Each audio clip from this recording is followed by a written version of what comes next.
जानकी जी महाराज, श्री मनीष शर्मा, श्री ब्रजमोहन शर्मा, श्री आशीष शरीफ और श्रीमती मीना देवी, यहाँ उपस्थित मेरे सभी सम्मानित बहनों एवं भाइयों, 2008 के बाद 6 वर्षों के बाद 2014 में आप लोगों के सामने में हाजिर हुआ। आप में से किसी को याद है कि 2008 में मैं आया था? याद है? अरे वाह, बहुत अच्छा।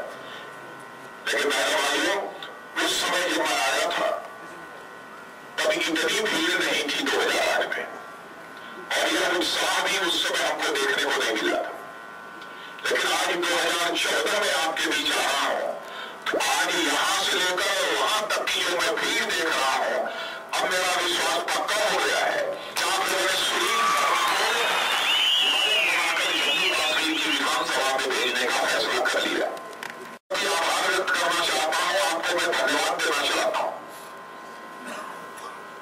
कभी 6 महीने पहले जो लोकसभा का चुनाव हुआ है, आप लोगों ने यहां से डॉक्टर जितेंद्र सिंह को भारी मतों से विजय दिलाकर लोकसभा में भेजा है। और आपने देखा कि डॉक्टर जितेंद्र सिंह यह बहुत ही पिछड़ा हुआ क्षेत्र है, बहुत ही कठिन क्षेत्र है, यहां से चुनाव जिताकर ही आपने भेजा है। तो हमारे प्रधानमंत्री नरेंद्र भाई मोदी और मैं उस समय पार्टी का अध्यक्ष था, हम लोगों ने फैसला किया कि बहुत ही जटिल, बहुत ही कठिन क्षेत्र से जीतकर डॉक्टर जितेंद्र सिंह आए हैं, इसलिए डॉक्टर जितेंद्र सिंह को मंत्री बनाया जाना चाहिए, और हम लोगों ने डॉक्टर जितेंद्र सिंह को मंत्री बनाया। और मैं आपको बताना चाहता हूं, सुनील शर्मा भी यहां से जीत कर जाएंगे तो केवल विधायक नहीं रहेंगे, समझ गए कि नहीं? नहीं समझे? आखिरी बार में इशारा काफी नहीं समझे? समझ गए? तो समझ गए तो तालियां बजनी चाहिए।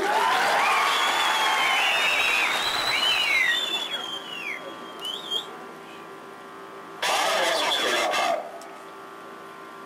या तो आपने नेशनल कॉन्फ्रेंस, कभी पीडीपी और कभी कांग्रेस की सरकार देखी है, और इन 12 वर्षों में लगातार 10 वर्षों तक दिल्ली में भी, केंद्र में भी सरकार यदि किसी की रही है तो कांग्रेस की रही है।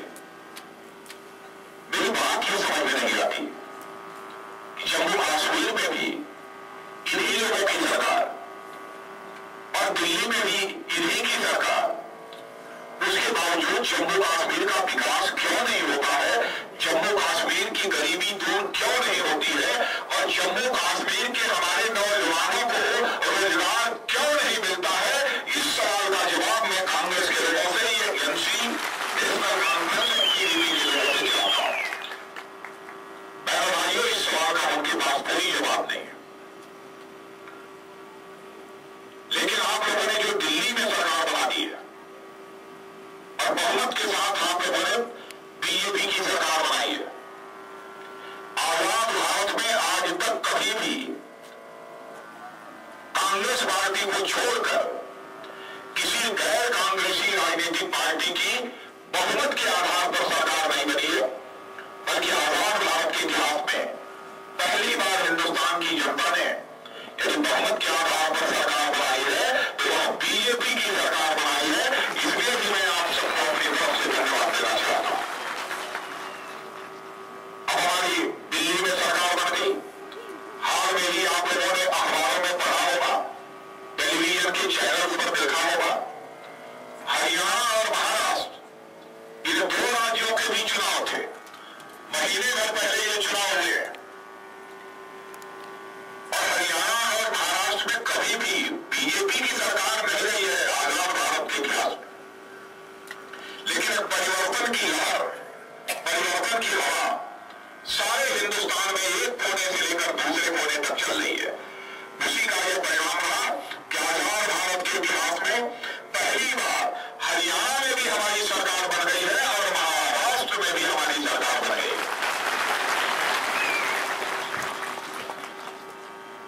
देश की जनता परिवर्तन चाहती है। झारखंड और जम्मू कश्मीर 2 राज्यों के चुनाव इस समय हो रहे हैं। मैं नहीं कह रहा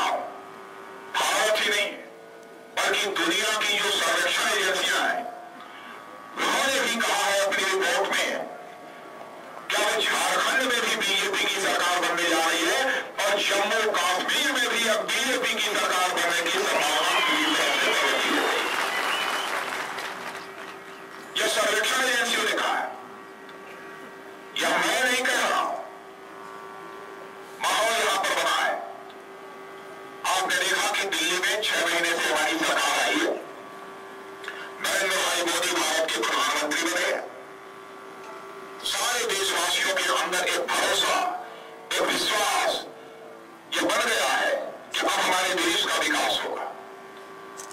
मैं आप लोगों से कुछ सवाल पूछना चाहूंगा और आप लोगों से उसका जवाब भी मैं चाहूंगा। कांग्रेस के 10 वर्षों के शासनकाल में महंगाई तेजी के साथ बढ़ी है कि नहीं बढ़ी है? बढ़ी है। लेकिन आपको यदि याद होगा 98 से लेकर 2004 तक एक हम लोगों की सरकार थी, लेकिन आजाद भारत के इतिहास में लगातार 98 से लेकर 2004 तक महंगाई को पूरी तरह से रोके रखने में यदि किसी भारत माता के सपूत ने कामयाबी हासिल की थी तो भारत माता के सपूत का नाम है पंडित अटल बिहारी वाजपेयी, जिन्होंने लगातार 6 वर्षों तक महंगाई को रोका। और वो सरकार जाने के बाद ही फिर से महंगाई बढ़ने लगी। 10 वर्षों तक लगातार ये महंगाई बढ़ती रही, लेकिन 5-6 महीने में हम लोगों की सरकार ने क्या किया है यह आप जानना चाहते हो। क्या यह सच नहीं है? क्या आज के 6 महीने के पहले लगातार 10 वर्षों तक हर महीने 1 बार 2 बार पेट्रोल और डीजल की कीमत बढ़ जाती थी? लेकिन मैं आपसे पूछना चाहता हूं, क्या 6 महीने में 1 बार भी पेट्रोल और डीजल की कीमत बढ़ी है? और मैंने भाइयों बढ़ने की बात तो दूर, 5-6 महीने में हम लोगों ने पेट्रोल की कीमत में 11 रुपए प्रति लीटर की कमी ला दी है और डीजल की कीमत में भी 3.5 रुपए प्रति लीटर की कमी ला दी है। भारत के इतिहास में कभी ऐसा नहीं हुआ।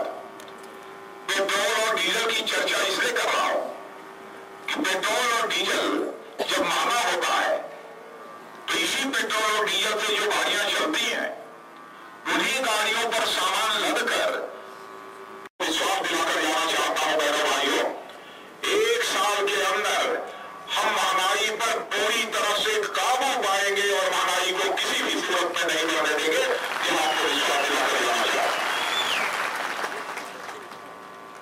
आप लोगों से दूसरा सवाल पूछना चाहता हूं। सरकार बनने के बाद ही हमारे प्रधानमंत्री जी ने प्रधानमंत्री जन धन योजना प्रारंभ की थी। प्रधानमंत्री जन धन योजना के अंतर्गत सभी परिवारों का बैंक में अकाउंट खोलना था। मैं आपसे पूछना चाहता हूं, सभी परिवारों का बैंकों में अकाउंट खुल गया है कि नहीं खुला है? केवल जो जम्मू कश्मीर की नेशनल कॉन्फ्रेंस कांग्रेस की सरकार है, इसके कारण ही आपका अकाउंट नहीं खुला है। और मैं आज आपको जानकारी देना चाहता हूं, सारे देश भर में 5 महीने में 7 करोड़ 35 लाख परिवारों के बैंकों में अकाउंट खुल गए हैं, जिनके आज तक अकाउंट नहीं। और आज मैं आपको विश्वास दिलाकर जाना चाहता हूं, हमारी सरकार बन जाएगी 6 महीने से लेकर 8 महीने के अंदर। और सुनील जी को मैं कहूंगा, इसको प्रायोरिटी बेसिस पर आप लेना, प्राथमिकता के आधार पर आप लेना कि इस क्षेत्र में रहने वाला एक भी परिवार नहीं बचना चाहिए, चाहे उसके पास पैसा हो या न हो, पैसे की जरूरत नहीं है, फिर भी आपका अकाउंट बैंक में खोल दिया जाएगा हर परिवार के सदस्यों का। फैसला यह है कि हम 1 साल से 1.5 साल के अंदर इस हिंदुस्तान में एक भी परिवार नहीं बचने देंगे जिस परिवार का बैंक में अकाउंट न खुल जाए। आप यह जानना चाहते होंगे कि बैंक अकाउंट खोलने से हमको लाभ क्या होगा, तो मैं आपको जानकारी देना चाहता हूं, बिना पैसा जमा किए आपके पास 1 रुपया भी नहीं है, आपने नहीं जमा किया, बैंक अकाउंट यदि आपने खोल दिया है और थोड़ा बहुत पैसा बीच में आप जमा कर रहे हैं, तो जिस दिन आप अकाउंट खोलेंगे उसी दिन आप 1 लाख रुपए के दुर्घटना बीमा के हकदार बन जाएंगे। इसीलिए हम लोगों ने अकाउंट खोलने का फैसला किया।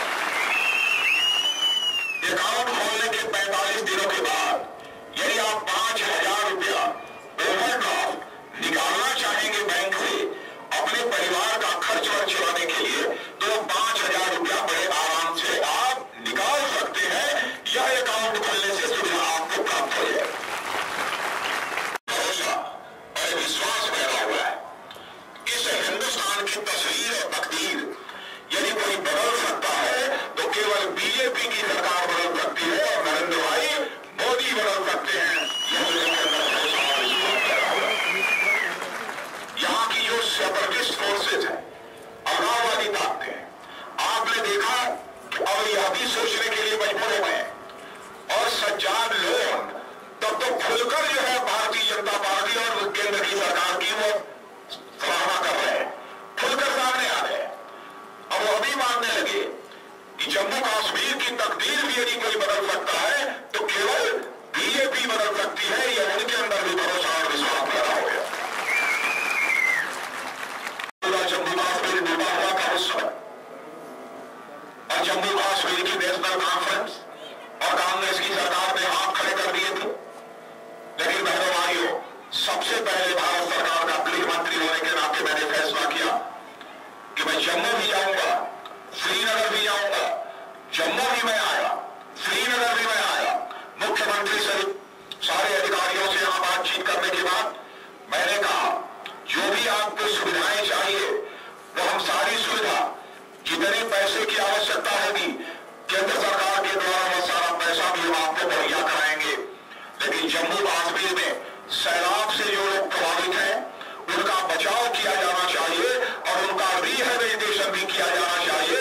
यह मैंने उस समय मुख्यमंत्री से भी कहा था और उस समय अधिकारियों से भी कहा। उसके बाद शाम को मैं जाकर मैंने अपने प्रधानमंत्री जी नरेंद्र भाई मोदी को मैंने बताया जम्मू कश्मीर की हालत सैलाब के कारण बहुत ही खराब हो चुकी है।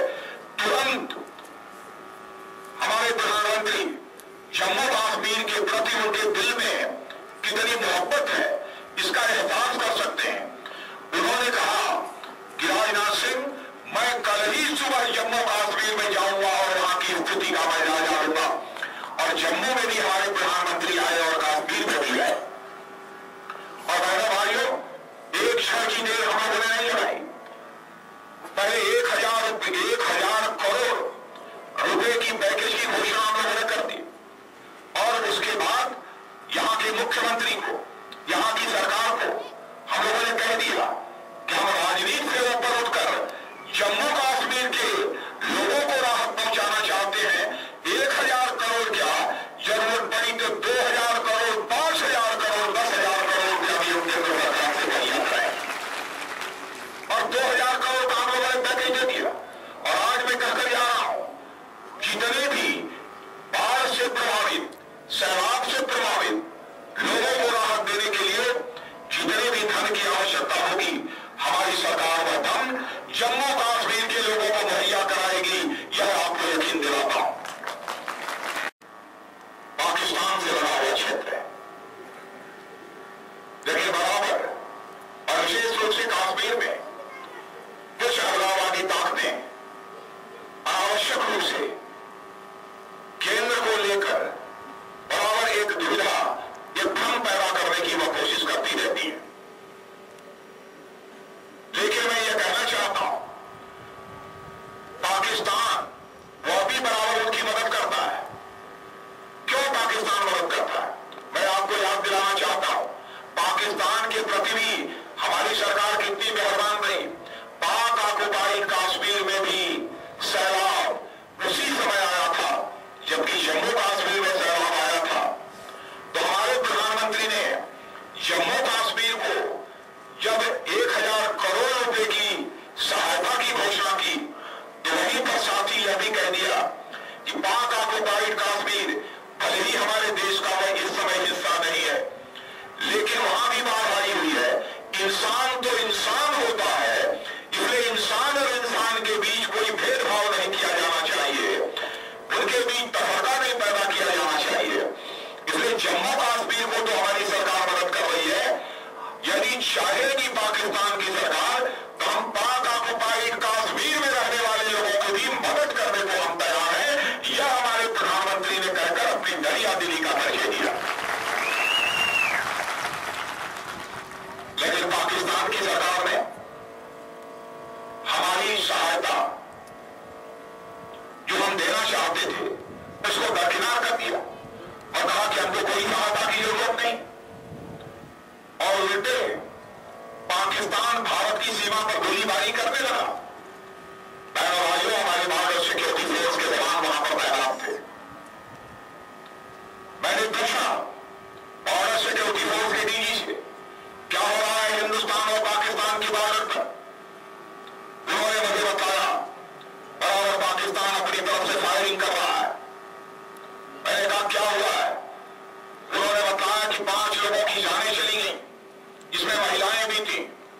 बच्चे भी थी। तो मैंने कहा कि हमारी बॉर्डर सिक्योरिटी फोर्स ने क्या किया, तो हमको डायरेक्टर जनरल ने यह बताया कि साहब हम 16 बार पाकिस्तान को व्हाइट फ्लैग सफेद झंडा हम दिखा चुके हैं कि हम पाकिस्तान से बात करना चाहते हैं, गोलीबारी बंद होनी चाहिए, लेकिन पाकिस्तान हमारी बात नहीं सुन रहा है। तो भाइयों, तुरंत मैंने डायरेक्टर जनरल को कहा 16 बार व्हाइट फ्लैग तो दिखा चुके हो, लेकिन अब 17वीं बार व्हाइट फ्लैग नहीं दिखाया जाना चाहिए, पाकिस्तान को मुंहतोड़ जवाब दिया जाना चाहिए। और आपने देखा कि हमारे बॉर्डर सिक्योरिटी फोर्स के जवान ने पाकिस्तान को ऐसा मुंहतोड़ जवाब दिया कि अब पाकिस्तान संयुक्त राष्ट्र संघ यूनाइटेड नेशंस के सामने जाकर त्राहिमाम करने लगा, हमको बचा लो, हमको बचा लो।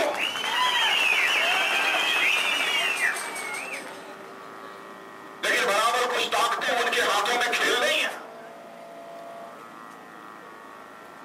जम्मू कश्मीर में लंबे समय तक इन्हीं लोगों की सरकार रही है। जम्मू कश्मीर को इन लोगों ने तबाह कर दिया है। ये करना क्या चाहते हैं? बराबर कभी धारा 370 का सवाल खड़ा कर देते हैं। धारा 370 लागू कर दी जाएगी, जम्मू कश्मीर के साथ भेदभाव होगा। भाइयों, धारा 370 का जहां तक सवाल है, यह तो एक राष्ट्रीय मुद्दा है, इस पर तो बात होनी ही चाहिए। लेकिन सवाल यह खड़ा होता है, यह विधानसभा का चुनाव है, असेंबली का चुनाव है। असेंबली के चुनाव में भी चर्चा होनी चाहिए, तो सुशासन, गुड गवर्नेंस की चर्चा होनी चाहिए और डेवलपमेंट की चर्चा होनी चाहिए। जनता का ध्यान बताने की कोशिश नहीं की जानी चाहिए। लेकिन बराबर इधर उधर की बातें करके यहां की जनता को गुमराह करने की कोशिश इन लोगों के द्वारा की जाती है। जनता ने इनके परफॉर्मेंस को ठीक तरीके से देख लिया है, ज्यादा कुछ कहने की जरूरत नहीं है। जम्मू कश्मीर में मैं यह भी कहना चाहूंगा, श्रीनगर हमारी यह घाटी है, श्रीनगर से 89 के बाद बड़ी संख्या में कश्मीरी पंडित हिंदुस्तान के दूसरे राज्यों में जाकर अपना गुजर बसर कर रहे हैं, अपनी जिंदगी बिता रहे हैं।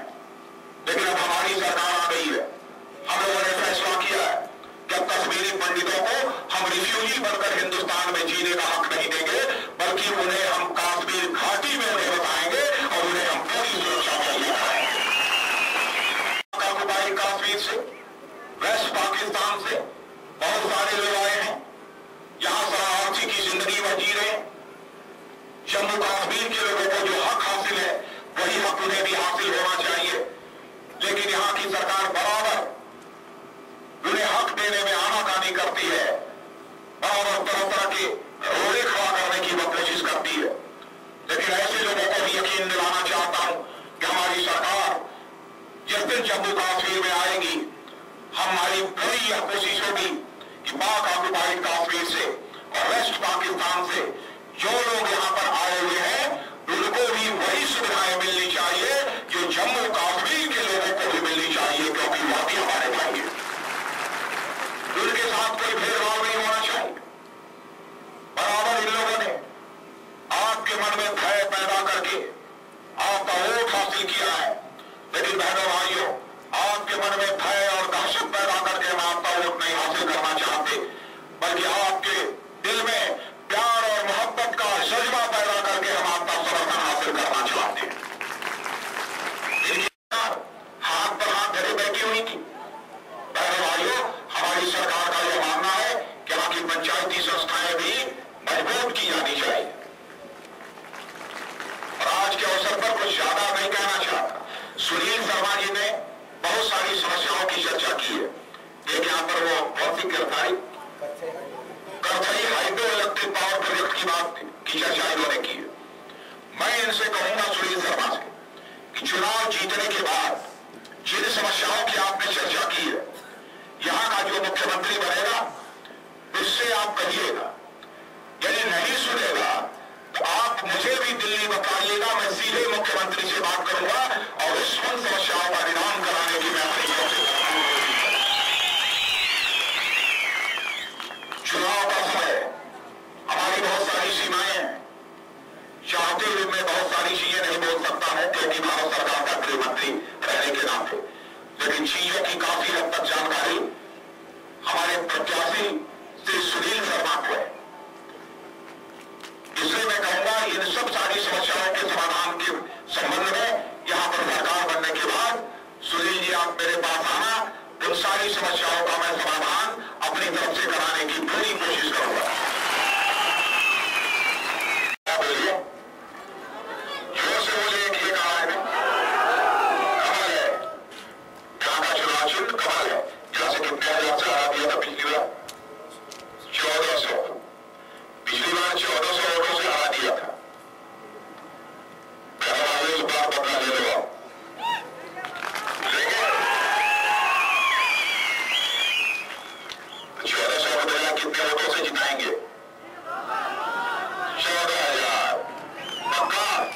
देखो, इधर शर्मा साहब, इधर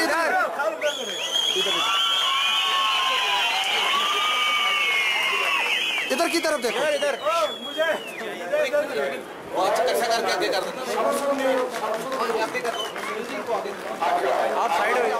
आप साइड